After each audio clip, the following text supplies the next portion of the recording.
The blood on Katherine Graham's dress told a story she couldn't bring herself to share as she stumbled into Circleville, Utah on a sweltering July afternoon in 1885.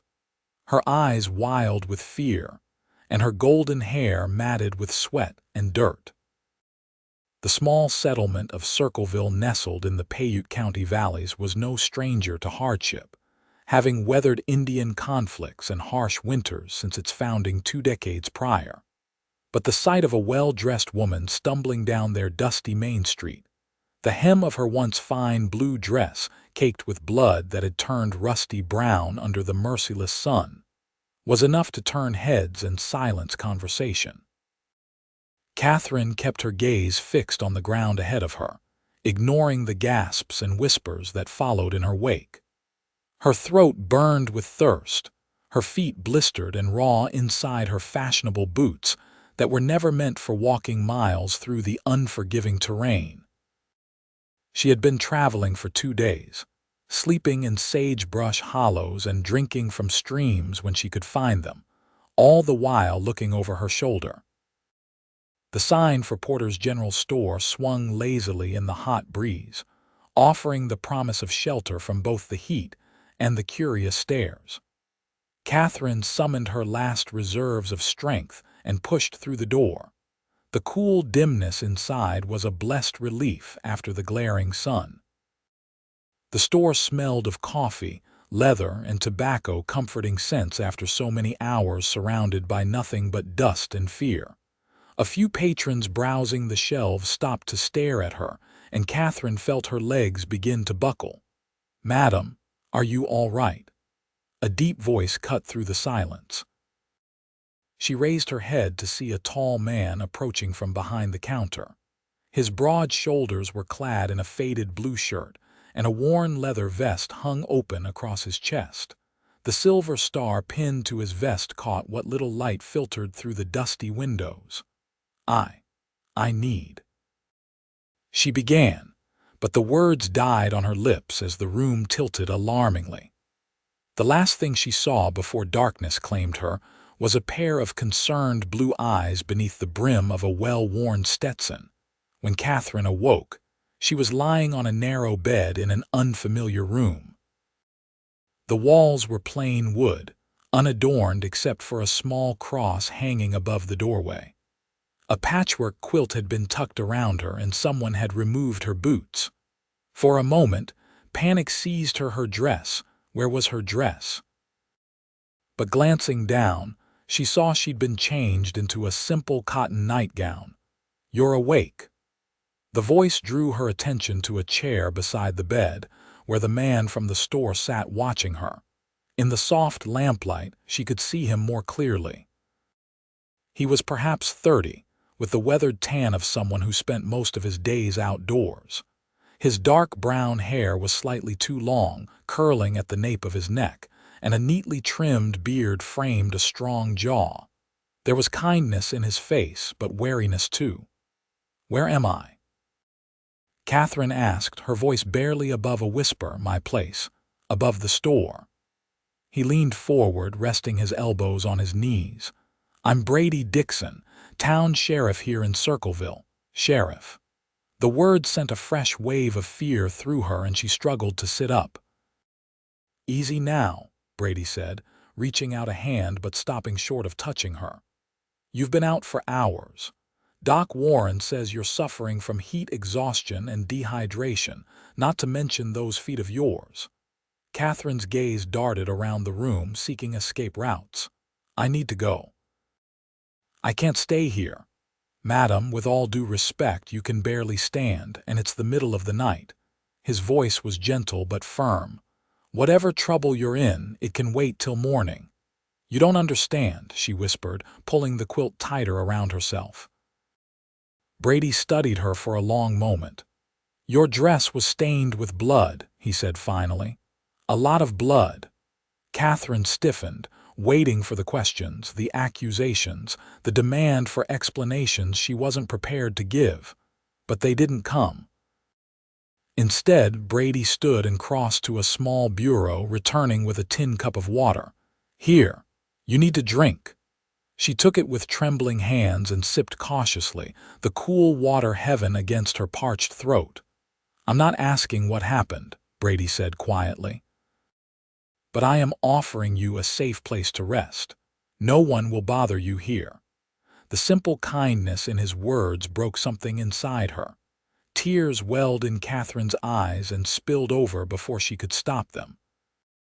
She hadn't cried when she'd found her father's body, hadn't cried during her desperate flight from Denver, but now, in this stranger's spare room, the dam broke.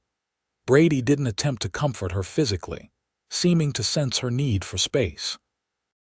He simply sat in patient silence until her tears subsided. "Thank you," she managed at last, wiping her face with the sleeve of the nightgown. "You're welcome." He handed her a handkerchief. "You got a name?" She hesitated only briefly. Katherine Graham." "Well, Miss Graham, there's more water in that pitcher if you need it.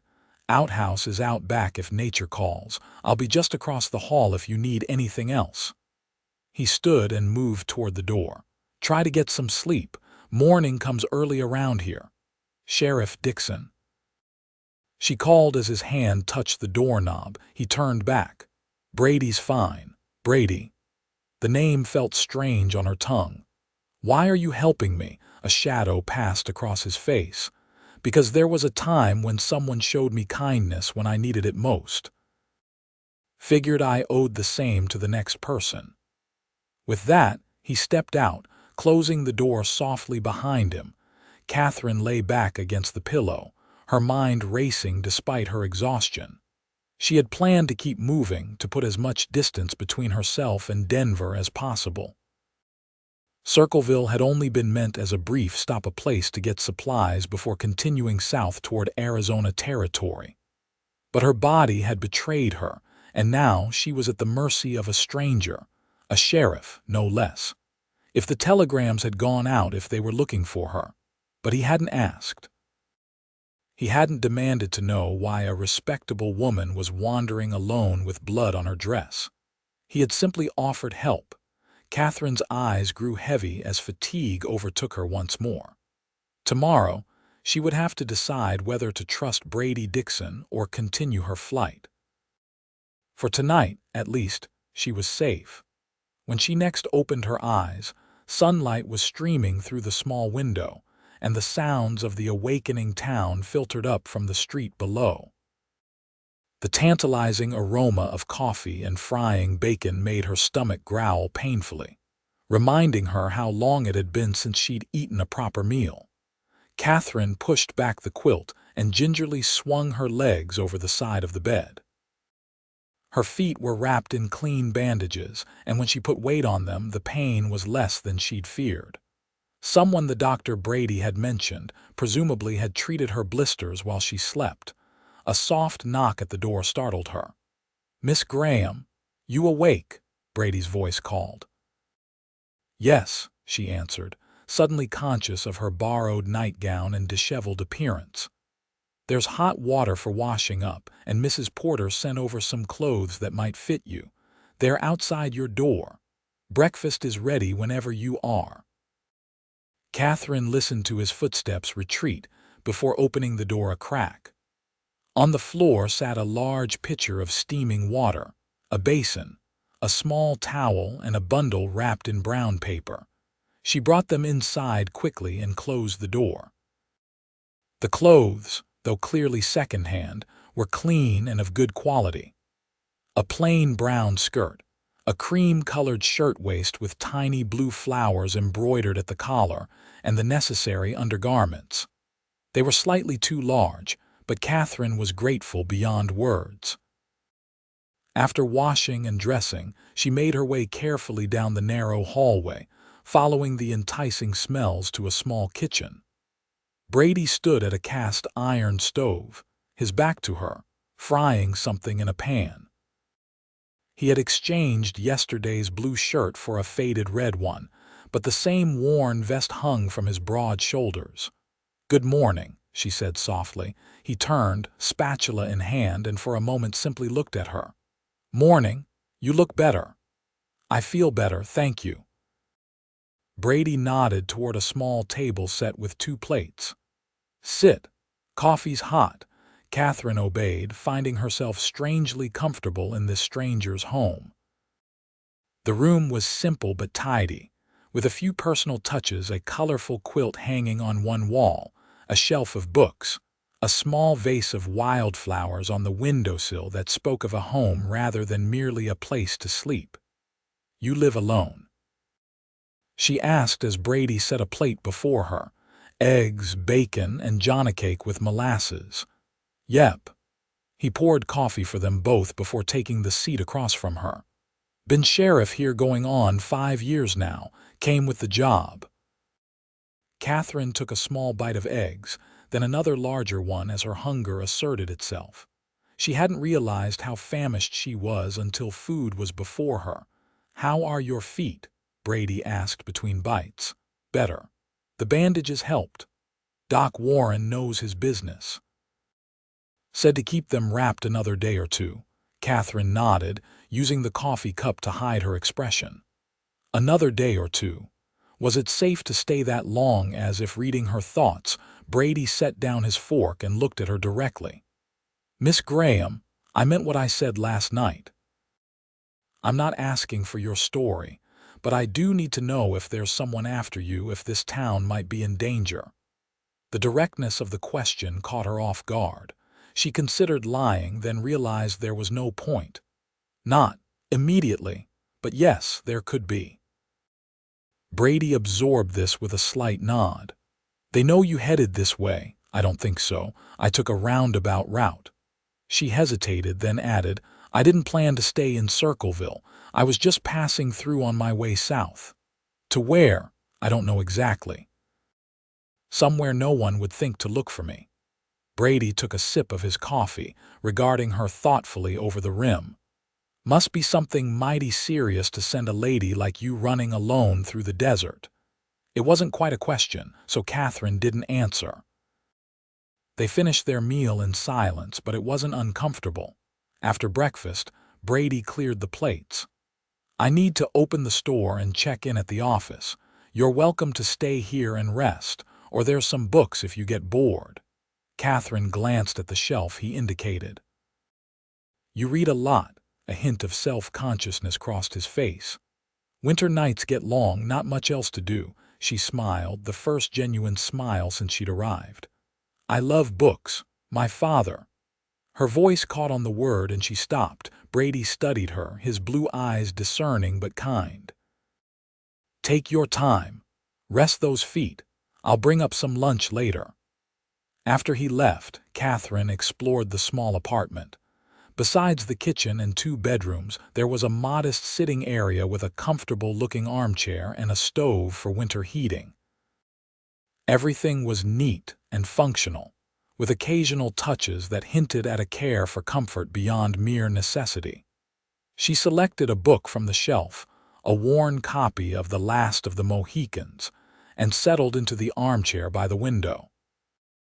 From here, she could see the main street of Circleville stretching in both directions. The town was smaller than she'd realized in her exhausted state yesterday. Just a few dozen buildings clustered along the dusty road, with scattered farms visible in the distance. What kind of life could she build in a place like this? The thought came unbidden, surprising her. She hadn't thought beyond escape, beyond putting distance between herself and the horror she'd left behind in Denver. But watching the townspeople go about their business, women hanging laundry, men loading wagons, children playing in the dirt, Katherine felt a sudden, sharp longing for normalcy, for belonging. But first, she had to be sure she was safe. That meant continuing her journey, not lingering in the first town where she'd found kindness. True to his word, Brady returned at midday with a cloth-wrapped package of bread, cheese, and apples.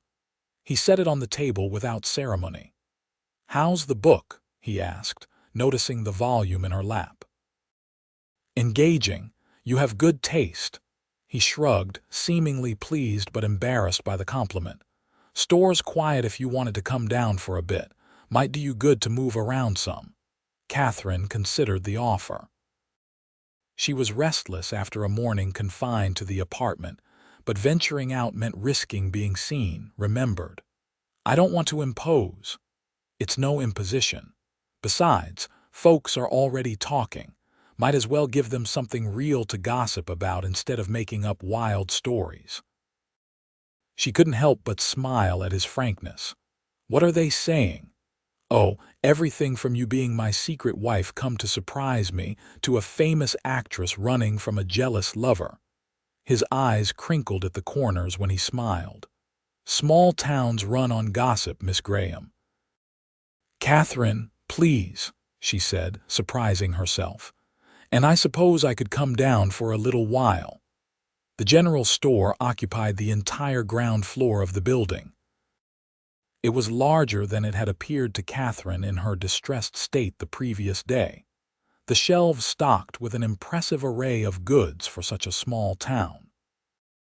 A pot-bellied stove dominated one corner, surrounded by a few chairs where, Brady explained, the town's older men gathered in winter to trade stories and complaints. "You run this place alone?" she asked, running her fingers over a display of colorful fabric bolts. "Mrs. Porter owns it. She's a widow, lives with her daughter's family out on their ranch now. I manage it for her, and it helps cover my sheriff's wages, which ain't much." He moved behind the counter, straightening a row of tobacco tins. Town's too small to need a full-time lawman, truth be told. Katherine watched him work, noting the easy way he greeted customers who wandered in, the respectful way they addressed him in return. It was clear Brady Dixon was well liked in Circleville. "What brought you here?" she asked during a lull. "To be sheriff, I mean." Brady was silent for a moment, as if weighing how much to share. "I was passing through like you, had some troubles of my own back then." His gaze met hers briefly. "The previous sheriff took a liking to me, offered me a deputy job. When he retired, folks asked me to step up." Before Katherine could inquire further, the store door swung open with a jingle of bells. A tall man in a dark suit entered, his expression brightening when he spotted Katherine. "Well now, our mysterious visitor is up and about," he exclaimed, approaching with an outstretched hand. "I'm Dr. Warren, my dear. Glad to see you looking so much improved." Katherine shook his hand somewhat hesitantly. "Thank you for your care, doctor. Just doing my job." He turned to Brady. "You taking good care of our patient, Sheriff?" Brady's face remained impassive. "Doing my best, Doc." "Excellent, excellent." The doctor turned back to Katherine. "And how long will you be staying in our little town, Miss?" "Graham," Katherine supplied, aware of Brady watching the exchange closely. "Katherine Graham, and I'm not certain yet. It depends on how quickly my feet heal." "Ah, well, you're welcome to my professional opinion anytime. Free of charge for a lovely lady such as yourself." Dr. Warren's smile was a bit too wide, his gaze a bit too appreciative as it swept over her. "I'll keep that in mind," Katherine replied coolly. After purchasing some tobacco and chatting about town affairs, the doctor departed with a flourish of his hat. Katherine caught Brady's slight frown as the door closed behind him. "You don't care for the doctor?" she asked. Brady straightened a stack of canned goods before answering. "Warren's a good enough doctor. Just talks too much for my taste." Katherine understood the implication immediately. A talkative man was dangerous to someone hoping to keep secrets. The afternoon passed pleasantly as Katherine helped Brady with small tasks around the store. She discovered she had a talent for arranging displays that caught customers' eyes, and Brady seemed genuinely appreciative of her assistance. By the time they closed for the evening, Katherine felt more relaxed than she had in weeks. Over a simple supper of beans and cornbread, Brady surprised her with a question. "How long were you planning to stay in Circleville? Before you collapsed, I mean." Katherine set down her spoon carefully. "Just long enough to get supplies. Why do you ask? Just curious what your plans are now. His expression was unreadable. If you're still determined to move on, I could arrange transportation. The stage comes through twice a week, or there's a fella heading to Panguitch day after tomorrow with an empty wagon. The offer was generous and practical. Yet Katherine felt an inexplicable reluctance at the thought of leaving so soon. I should probably take the opportunity, if it wouldn't be too much trouble. Brady nodded, his face giving nothing away. No trouble. I'll speak to him tomorrow. They finished the meal in silence, and Katherine excused herself early, claiming fatigue. In her borrowed room, she sat on the edge of the bed, conflicted. The smart decision was to keep moving, to get as far away from Denver as possible. Yet something about Circleville, about Brady Dixon's quiet kindness, made her want to linger. But sentiment was a luxury she couldn't afford. Not when her father's blood still stained the dress Brady had carefully folded and stored away. Not when the men responsible might be looking for her even now.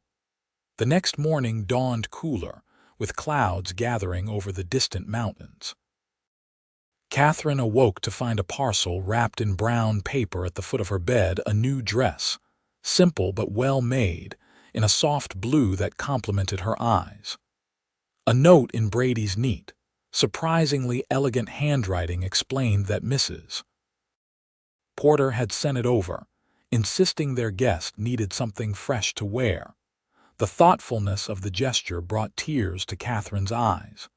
It had been so long since anyone had shown her such consideration without ulterior motives.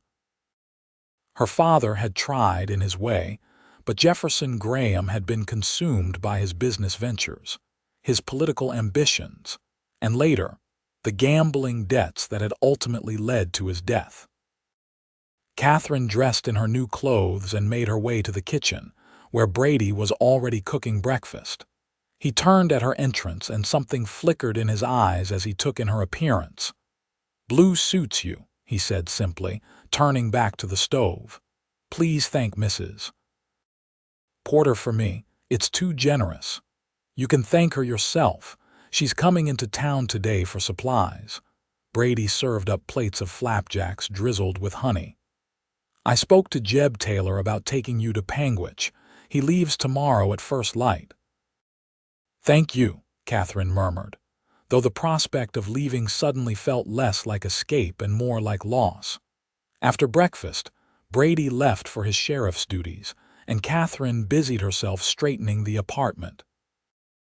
It felt good to be useful, to repay in some small way the kindness she had been shown. She was just finishing when a knock sounded at the door. Katherine hesitated. Brady hadn't mentioned expecting anyone. Cautiously, she approached the door. "Who is it?" "Martha Porter, dear. Brady said you were here." Katherine opened the door to find a plump, silver-haired woman with kind eyes and a no-nonsense expression. She carried a basket over one arm and immediately thrust it toward Katherine. "Brought you some preserves and fresh bread. Town's buzzing with curiosity about you, so I figured I'd come see for myself what's got Brady Dixon playing host." "Please come in," Katherine said, taking the basket. "And thank you for the dress. It's lovely. PFFT, it's nothing. Had it made up for my daughter last year, but she's carrying her third child now and won't be fitting into it any time soon." Martha settled herself at the kitchen table with the air of someone who intended to stay a while. "Now then, Brady says you're passing through. Where you headed?" Katherine set about making tea, buying time to formulate a safe answer. "South, I have. Family in Arizona Territory. MMM." Martha's tone suggested she didn't quite believe this. Traveling alone's dangerous for a woman, especially one running from something. Katherine nearly dropped the teapot. "I never said, didn't have to, dear. It's written all over you." Martha's expression softened. "Don't worry, I'm not prying, just making an observation." Setting cups of tea before them, Katherine took a seat across from her visitor. Has Brady said anything about how I arrived? Only that you needed help and he provided it. That's his way. Martha stirred sugar into her tea. Been that way since he came to town with nothing but the clothes on his back and trouble on his heels. Catherine's curiosity piqued. He mentioned he had troubles of his own once. Not my story to tell. Martha took a sip of her tea, eyeing Catherine thoughtfully. But I will say this. That man understands what it means to need a fresh start. We all got pasts, Miss Graham, some just way heavier than others. They chatted for nearly an hour, with Martha subtly probing and Catherine carefully deflecting. Despite the veiled questioning, Catherine found herself warming to the older woman's direct manner and genuine concern. You know, Martha said as she prepared to leave, there's no law says you have to keep running. Circleville's small, but we look after our own. And we're not overly concerned with what came before, so long as you're decent and hard-working now. The suggestion hung in the air between them. Stay. Put down roots, start over. I've already arranged passage to Panguitch, Catherine said softly, but thank you for everything. Martha patted her hand. Well, arrangements can change. Think on it, dear. Sometimes the safest place to hide is where someone's willing to stand between you and whatever's chasing you.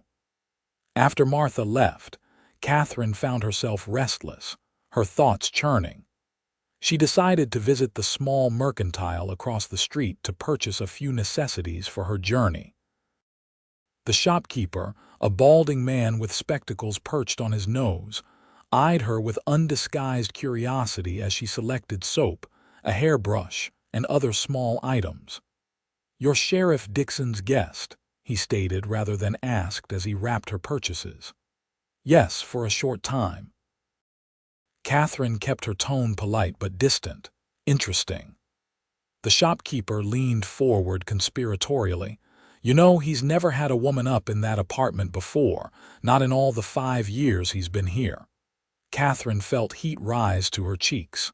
It's not like that. He's simply being kind to a traveler in distress. If you say so. The man didn't look convinced. Will you be at the social tomorrow night? Whole town turns out for it. First Saturday of every month. No, I'll be leaving tomorrow morning. Catherine handed over payment for her items, eager to escape the conversation. Shame. Would have been nice to see the sheriff with a lady on his arm for once. Man keeps to himself too much.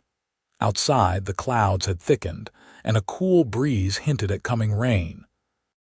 Catherine hurried back across the street, wondering why the shopkeeper's insinuations bothered her so much. Brady had been nothing but proper and respectful. The very idea that people might think otherwise, might sully his reputation, because of his kindness to her, was distressing. She was so lost in thought that she nearly collided with someone on the boardwalk. "Excuse me, madam," a deep voice drawled. "Didn't see you there." Catherine looked up into the face of a stranger, a tall man with cold eyes and an expensive suit that seemed out of place in the small town. He wore a gun belt low on his hips, and something in his calculating gaze made her stomach clench with instinctive fear. "No harm done," she murmured, trying to step around him. He shifted, blocking her path. "You must be new in town. I'd remember a face like yours." His smile didn't reach his eyes. "Name's Randall, James Randall. I represent certain business interests in the territory. Excuse me, Mr. Randall, but I need to be going." Catherine attempted to move past him again. This time he let her but called after her. "Hope to see you around, miss." Catherine pretended not to hear, quickening her pace to the safety of Brady's building. Something about the man had triggered her instincts for danger, the same instincts that had warned her to flee Denver after finding her father murdered in his study. A warning note pinned to his chest about debts unpaid and examples made. She was still shaking when she entered the store. Brady looked up from helping a customer, his expression immediately sharpening as he took in her distress. "Everything all right?" he asked when the customer had gone. Yes, Katherine hesitated. I met a man on the street, James Randall. Something about him unsettled me. Brady's face hardened almost imperceptibly. Randall's bad news. Works for the Silverton Mining Company. They've been trying to buy up land around here using whatever tactics necessary. He seemed dangerous, he is. Stay clear of him if you can. Brady came around the counter, concern evident in his eyes. Did he say something to you? Do something? No, nothing specific. Just the way he looked at me. Katherine rubbed her arms, suddenly cold despite the warm day. Brady nodded, understanding without needing further explanation. I'll walk with you if you need to go out again. Randall knows better than to cause trouble when I'm around. The protective note in his voice stirred something in Katherine's chest, a warmth that both comforted and frightened her. She was leaving tomorrow.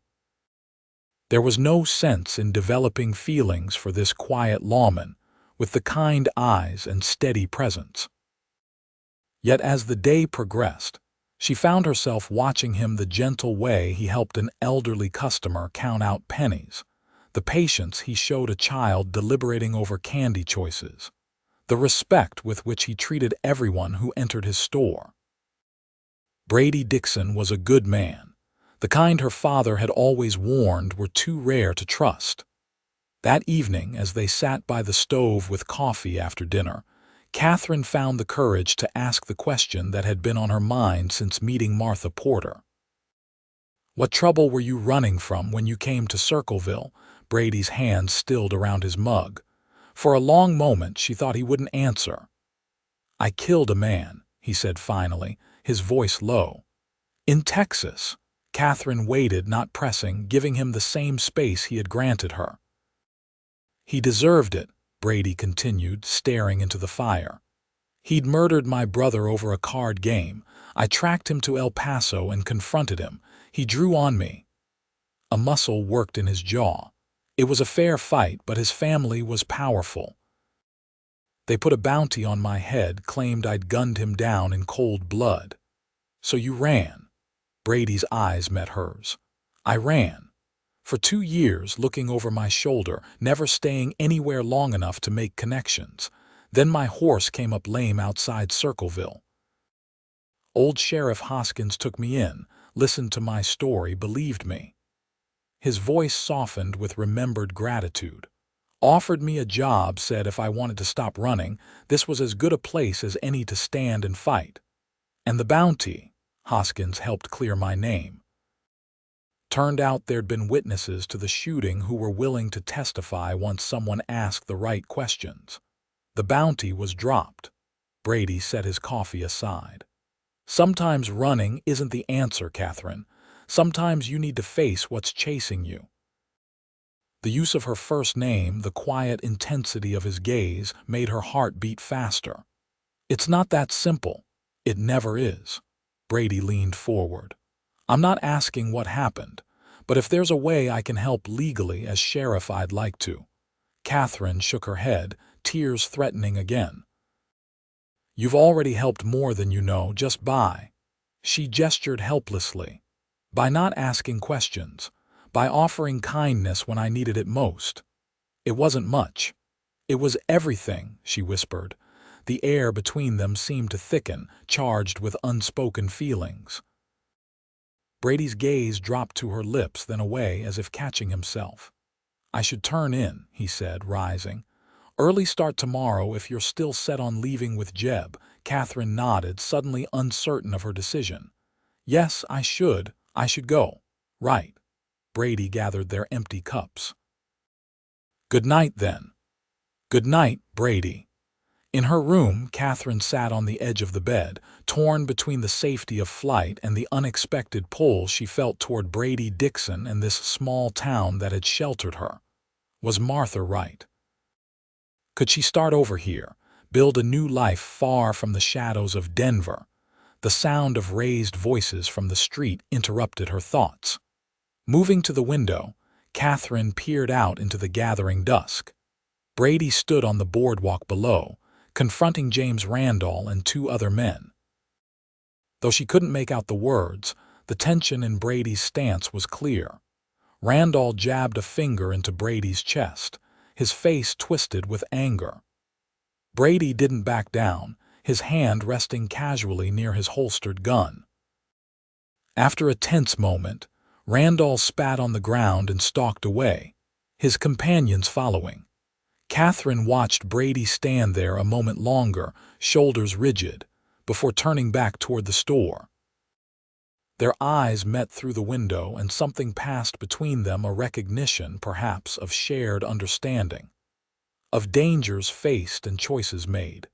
In that moment, Katherine knew she couldn't leave tomorrow. Not yet. Not until she understood what was happening between her and the sheriff, who had asked no questions when her dress was stained with blood. Morning brought steady rain, drumming against the roof and streaming down the windows. Katherine dressed in her blue dress, steeling herself for the conversation ahead. When she entered the kitchen, she found Brady already there, coffee pot in hand. "Storm's going to delay Jeb," he said by way of greeting. "Roads get muddy and dangerous in weather like this." "That's all right," Katherine replied, accepting a cup of coffee. "I've decided to stay a little longer if that's acceptable." Brady's expression remained carefully neutral, but something like relief flickered in his eyes. "My home is yours for as long as you need it. Thank you." "I was thinking perhaps I could help more in the store to earn my keep." "No need for that." "I want to," Katherine insisted. "I can't accept charity indefinitely." Brady studied her for a moment, then nodded. "All right, store could use a woman's touch, truth be told." They spent the rainy day reorganizing displays and taking inventory, working together with an ease that surprised Katherine. Brady proved to be not just kind but intelligent and occasionally funny, with a dry wit that emerged as they grew more comfortable with each other. By evening, the store looked better than it had in years, according to Brady, and Katherine felt a sense of accomplishment she hadn't experienced since before her father's troubles began.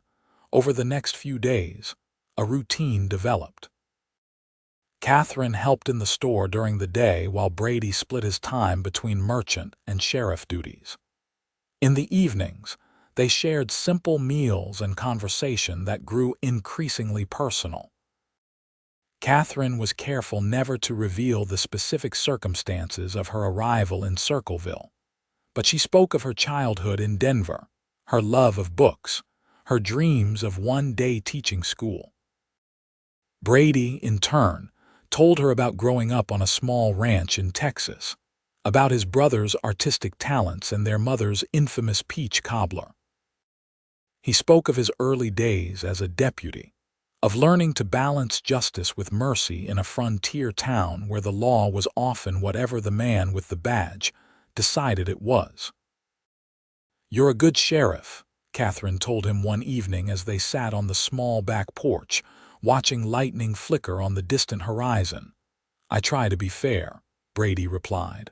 "Not always easy." "Is that what the confrontation with Randall was about the other night?" Brady glanced at her sharply. "You saw that, from the window. You seemed at odds," he sighed, running a hand through his hair. "Randall and his employers want land that belongs to the Abbott family, good grazing land with a reliable spring. They've offered money, but the Abbotts won't sell. Their place has been in the family since Circleville was founded. And Randall doesn't take no for an answer." "Exactly. There's been incidents, fences cut, cattle scattered. Nothing I can prove Randall's behind, but everyone knows." Brady's expression hardened. "Now their barn's been burned." "That's what the argument was about. I told Randall I know what he's doing, and if anything happens to the Abbotts themselves, he'll answer to me personally." "Isn't that dangerous, making threats?" "Wasn't a threat. Was a promise." Brady's eyes met hers, and the intensity there made her breath catch. "Some things are worth standing for, Katherine. Some people are worth protecting, no matter the cost." She knew he wasn't just talking about the Abbott family. As May turned to June, Catherine's presence in Circleville became less of a curiosity and more of an accepted fact. She had proven herself useful not just in the store but around town, helping organize a fundraiser for the Abbott's new barn and volunteering at the small schoolhouse when the teacher fell ill. People stopped wondering aloud about her past, and instead included her in their present. Martha Porter introduced her to the ladies' sewing circle. Dr. Warren, though still occasionally too familiar, treated her with professional respect when she assisted him during a difficult birth at a farm outside town. And Brady watched her bloom with a mixture of admiration and something deeper, something that made his blue eyes darken when their hands accidentally touched or when they found themselves working close together in the store. They were careful never to cross certain boundaries. Brady continued to sleep across the hall, and Katherine maintained the proper demeanor of a boarder. But there were moments, a lingering look over coffee, the brush of fingers as they reached for the same item, the way they gravitated toward each other in any room that spoke of feelings growing too strong to ignore much longer. It was Martha who finally confronted her, cornering Katherine after church one Sunday in late June. "You're in love with him," the older woman stated, never one to mince words. Katherine felt heat rise to her cheeks. "I don't know what you— oh, please. The whole town can see it. And he's just as bad, mooning after you like a lovesick calf." Martha's expression softened. "Question is, what are you going to do about it?" "Nothing," Katherine replied, her voice low.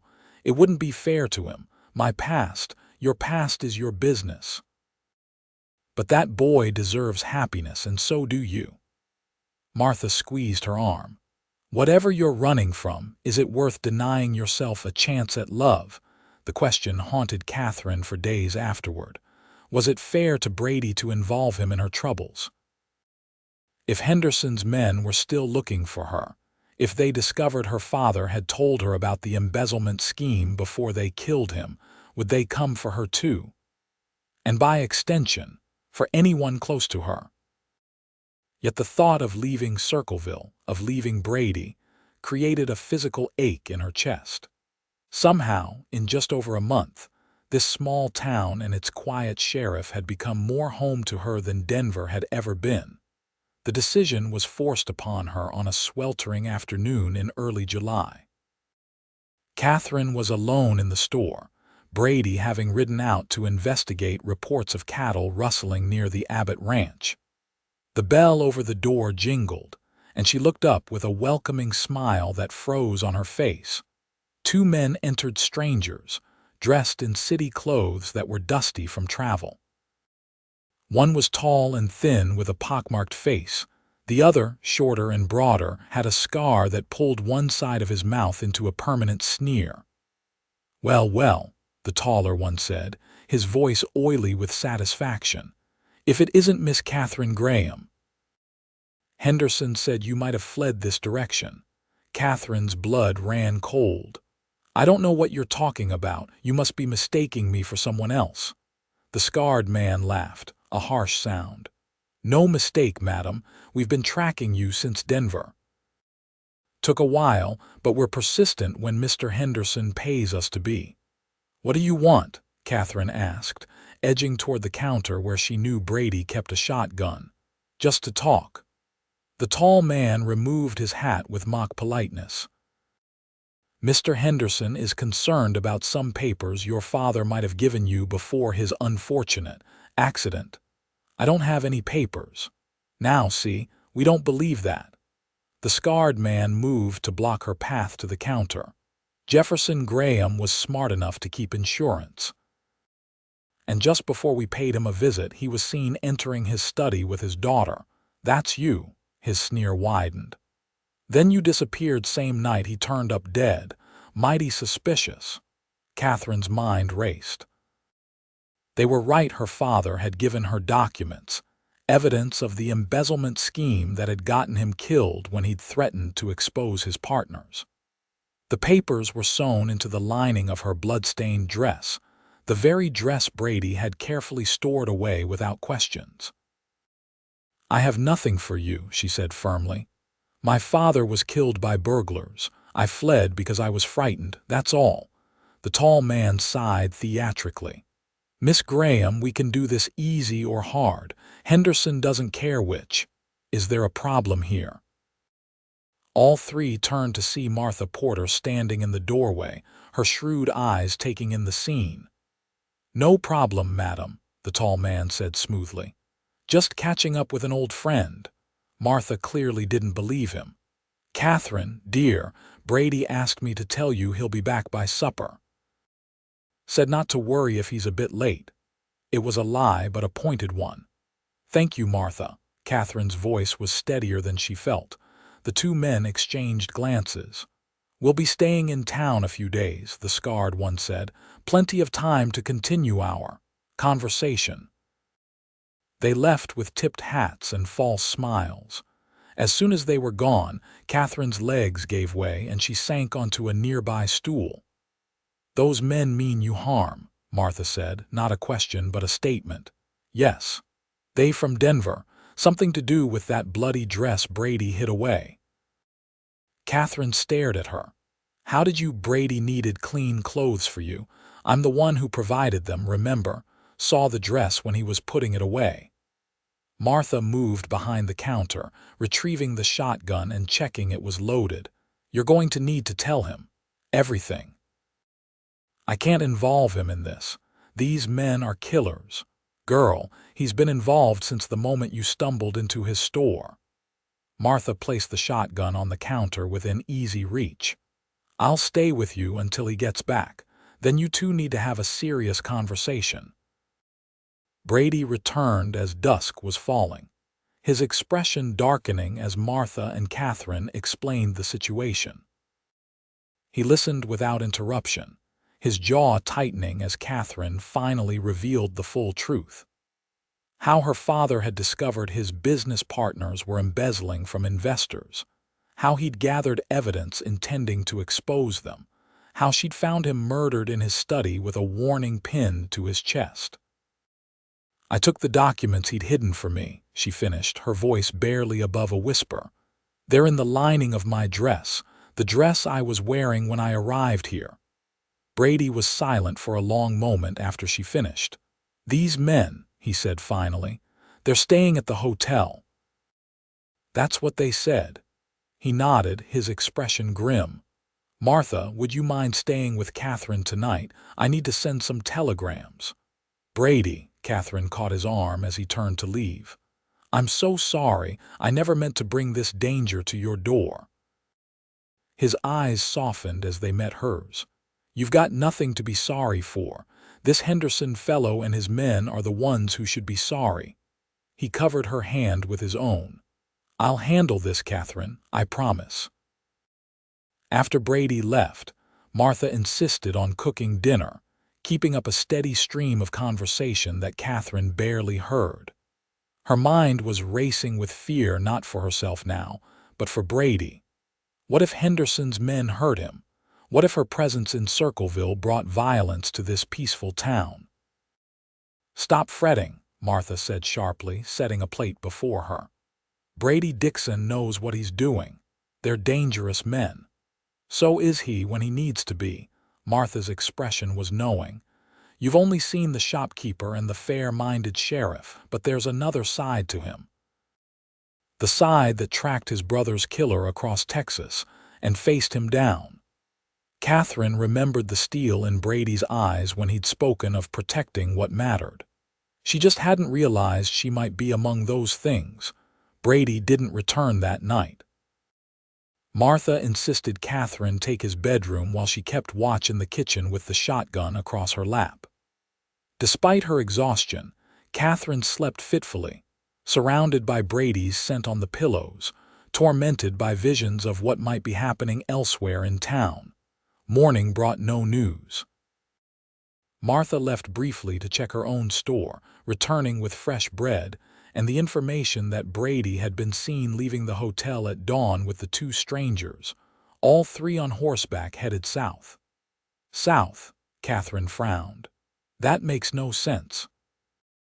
If he arrested them, he'd take them to the county seat up north. Martha shrugged. All I know is what Jeb Taylor told me, said Brady looked like he meant business. The day passed with excruciating slowness. Katherine tried to keep busy in the store, but her attention constantly drifted to the window, watching for any sign of Brady's return. By late afternoon, even Martha's unflappable demeanor showed signs of strain. If he's not back by nightfall, I'm getting some of the men together to go looking, she decided, pacing the small kitchen. Katherine was about to respond when hoofbeats sounded outside.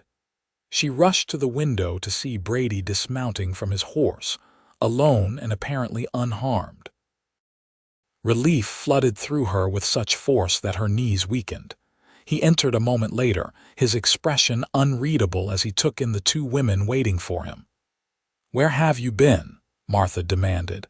"And where are those men, on their way to Denver, under guard?" Brady removed his hat, revealing hair damp with sweat. "I made some inquiries by telegraph yesterday. Turns out Henderson and his partners are already under investigation by the federal government. The documents Katherine's father collected are exactly what the prosecutors need to make their case." Katherine stared at him, hardly daring to hope. "So it's over." "Not quite." Brady's eyes met hers. "You'll need to testify, but you'll be under protection, and with the evidence you have, Henderson and his men will hang for what they did to your father." Martha, sensing the moment needed privacy, made a show of checking the time. "Well, I should get home before dark. Katherine, you'll be all right?" "Yes," she said, not taking her eyes from Brady. "Thank you, Martha, for everything." When they were alone, Brady crossed to the stove, pouring himself a cup of the coffee that had been keeping warm all day. "What happened with those men?" Katherine asked. "How did you convince them to go to Denver?" A ghost of a smile touched Brady's lips. "Let's just say I persuaded them. It was healthier to cooperate with the federal investigation than to face charges here for threatening you." "You didn't." She couldn't finish the question. "No, Katherine, I didn't shoot them, though I'll admit I was tempted." Brady set his cup down and turned to face her fully. "But I made it clear that, in Circleville, we protect our own, and that includes you." The simple declaration undid her.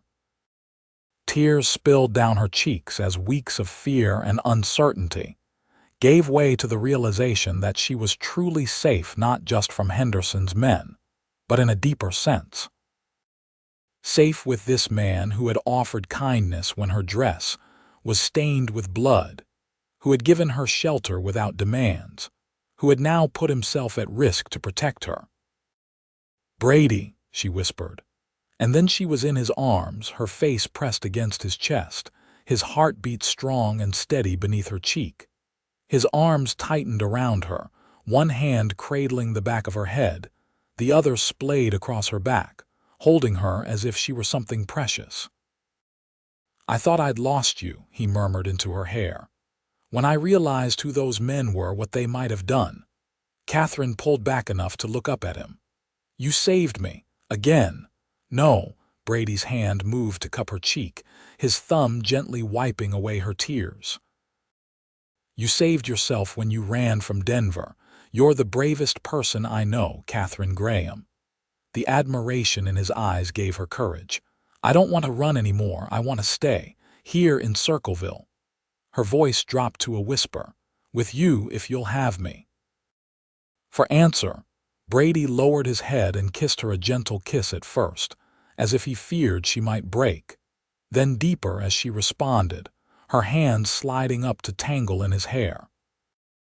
Years of loneliness and months of fear melted away in the warmth of his embrace, in the tenderness with which he held her, as if she were the most precious thing he had ever touched. When they finally broke apart, both breathless, Brady rested his forehead against hers. "I've been wanting to do that since the first day you woke up in my spare room." Katherine smiled, a genuine smile that reached her eyes. I think I've been waiting for you my whole life, Brady Dixon. I just didn't know it until a kind cowboy asked no questions when my dress was stained with blood. The journey to Denver for the trial was difficult but necessary.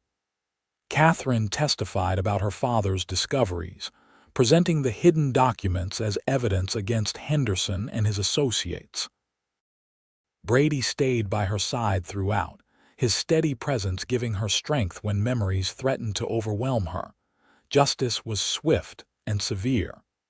Henderson and two of his partners were sentenced to hang for murder and fraud. The others received lengthy prison terms. When it was over, Katherine visited her father's grave one last time, laying flowers and saying a final goodbye to the life she had known. "Are you ready to go home?" Brady asked, taking her hand as they left the cemetery. Home. Such a simple word, but it filled her heart to bursting. "Yes," she said. "I'm ready." They were married in Circleville's small church that autumn, with Martha Porter standing proudly in place of the mother Katherine had lost years before. The entire town turned out for the celebration, having long since accepted Katherine as one of their own. After the ceremony, as they danced beneath paper lanterns strung across the town square, Brady pulled her close and whispered, "Never thought a bloody dress would lead to the happiest day of my life." Katherine laughed, the sound free and joyous. "Never thought I'd be grateful for stumbling into the right town on the wrong day." "Not the wrong day," Brady corrected, his eyes bright with love as he gazed down at her. "The perfect day. The day you stopped running and started living." And as she stood on tiptoe to kiss her husband, surrounded by the community that had become her family, Katherine knew he was right. Her journey had led exactly where she was meant to be, in the arms of a cowboy who had asked no questions and offered only kindness when she needed it most. 5 years later, Katherine Dixon stood on the porch of their home on the outskirts of Circleville, watching her husband approach on horseback with their 3-year-old son, Benjamin, perched proudly before him. The little boy's delighted laughter carried on the summer breeze, a sound that never failed to fill her heart with joy. "Mama," Ben called, waving excitedly as they drew closer. "Papa let me steer the horse, did he now?" Katherine smiled, one hand resting on her rounded belly where their second child grew. "And did you do a good job?" "The best," Brady answered, dismounting smoothly before lifting Ben down. "He's a natural, just like his mother." Katherine raised an eyebrow. "I seem to recall you were the one who taught me to ride properly. I was awful when we first met." "You were perfect when we first met," Brady corrected, stepping forward to kiss her softly. 5 years of marriage had done nothing to diminish the tenderness between them. Ben squirmed between them, demanding attention. "Papa showed me the new calves at the Abbott place. They're so small." "And you'll tell me all about them over supper," Katherine promised, ruffling his dark hair so like his father's. "Go wash up now. Martha's coming over with apple pie." As Ben raced inside, Brady slipped an arm around her waist, his hand coming to rest on her belly. "How are you feeling today?" "Wonderful," she answered honestly. "Dr. Warren says everything's progressing perfectly, though he still thinks it's a girl this time." "Boy or girl doesn't matter," Brady said. "Long as they're healthy and have your smile." Katherine leaned against him, savoring the solid warmth of his presence. "I was thinking about the day we met earlier. Strange how life turns out, isn't it?" "Not strange. Meant to be." Brady pressed a kiss to her temple. "Though I'm glad you've managed to keep your dresses blood-free since then." She laughed, remembering how he had carefully preserved that blood-stained dress until after the trial, never once questioning her story until she was ready to share it. That quiet patience, that unwavering support, had been the foundation upon which they had built their life together. Inside their home, Ben was chattering to Martha, who had arrived with her promised pie and her usual abundance of town gossip. Brady's hand found Katherine's, their fingers intertwining with the easy familiarity of long-held love. "Sheriff Dixon," she said softly, using his title in the teasing way she reserved for private moments. "Have I told you today how grateful I am that you were working at Porter's store that particular afternoon?" Brady's eyes crinkled at the corners as he smiled down at her. "Mrs. Dixon, I believe that was the luckiest day of my life, though I'd have preferred you didn't have to suffer to find your way to me." "It was worth it," Katherine said simply. "Everything that came before led me here, to you, to Ben, to this baby. I wouldn't change a moment." As they joined their family inside, Katherine reflected on the journey that had brought her to this place of belonging. From a blood-stained dress and desperate flight to the warmth of a home filled with love and laughter, her path had been neither straight nor easy. But in the end, it had led exactly where she was meant to be, in the arms of the cowboy who had offered kindness when she needed it most, and who continued to offer that same steadfast love every day since. In Circleville, Utah, where the mountains met the sky and a small community had welcomed a stranger in need, Katherine Graham Dixon had found not just safety, but the true meaning of home. And in the quiet strength of Brady Dixon's love, she had found not just protection, but the courage to build a future brighter than any she could have imagined on that fateful day when her dress was stained with blood and a kind-hearted sheriff asked no questions.